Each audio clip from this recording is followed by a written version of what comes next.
छात्रा हूँ और हमारे कॉलेज की बिल्डिंग है जो इलेक्शन कमीशन को इलेक्शंस की प्रोसेस करने के लिए दे दी गई थी। हम उस मांग को लेके आए हैं कि वो बिल्डिंग हमारी है और हमें उसका यूज़ करने के लिए दिया जाए, क्योंकि हमारी जो करंट बिल्डिंग में क्लासेस लग रही हैं वो बहुत ही जर्जर है और वहाँ पे टोटल जो स्ट्रेंथ है बच्चों की उसकी क्लासेस भी प्रॉपर नहीं हो पा रही हैं। चाहे वह फैसिलिटीज़ हैं, जैसे बेसिक फैसिलिटीज़, जैसे लड़कियों का वॉशरूम, वो भी हमें स्टाफ्स का यूज़ करना पड़ता है।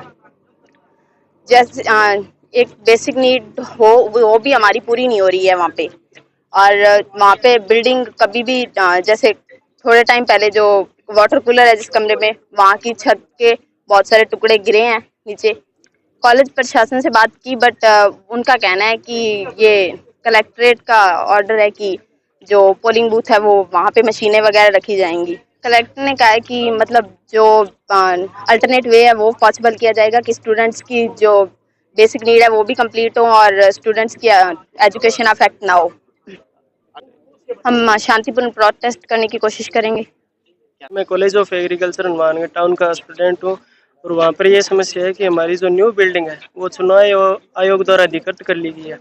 तो हम कॉलेज में 280 स्टूडेंट है जिनकी क्लासें अभी ओल्ड बिल्डिंग में लग रही है जो पूरी झज्जर है और वो खतरा है उसके कभी भी गिर सकती है।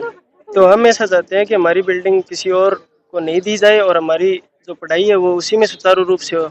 और उसमें क्लासेज तो पूरी तरीके से हो नहीं पा रही है, क्योंकि उसमें 50 बच्चे ही हैं जो मैक्सिमम बैठ सकते हैं एक क्लास के अंदर।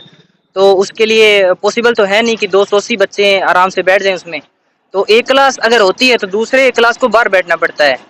तो इसी वजह से जो नई बिल्डिंग बनी है उसमें जो ट्रांसफर हो नहीं पा रहा है लंबे समय से, 1 साल हो गया उसको हैंड ओवर किया डीन को, और डीन है जो उससे अच्छी तरीके से ध्यान नहीं दे रहे हैं उस पर। क्या वो हैंड ओवर नहीं हुई अभी डिपार्टमेंट? नहीं, डिपार्टमेंट को हैंड ओवर हो चुकी है वो बिल्डिंग, डीन को चाबी दे दी गई है। और अब लंबे समय से है जो अब कॉलेज को ट्रांसफर किया नहीं है उधर, तो अब इलेक्शन चुनाव के लिए उनको जो अधिकृत हो चुकी है वो बिल्डिंग, अभी नहीं बैठना दिया हमें।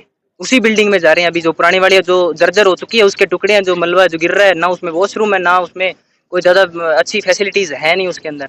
हाँ जी, वो बात को सुनते ही नहीं है, पिछले 2 महीनों से वो छुट्टी पर हैं और आ नहीं रहे, ना पूरी ढंग से बात को सुनते हैं और ना हमारी बातों का ज्यादा गौर करते हैं हमारी बातों पर।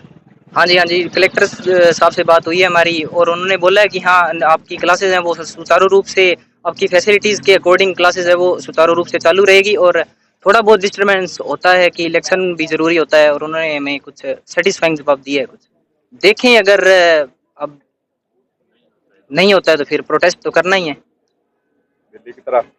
जी जरूर, अगर नहीं सुनवाई होती है तो दिल्ली की तरह प्रोटेस्ट ही होगा।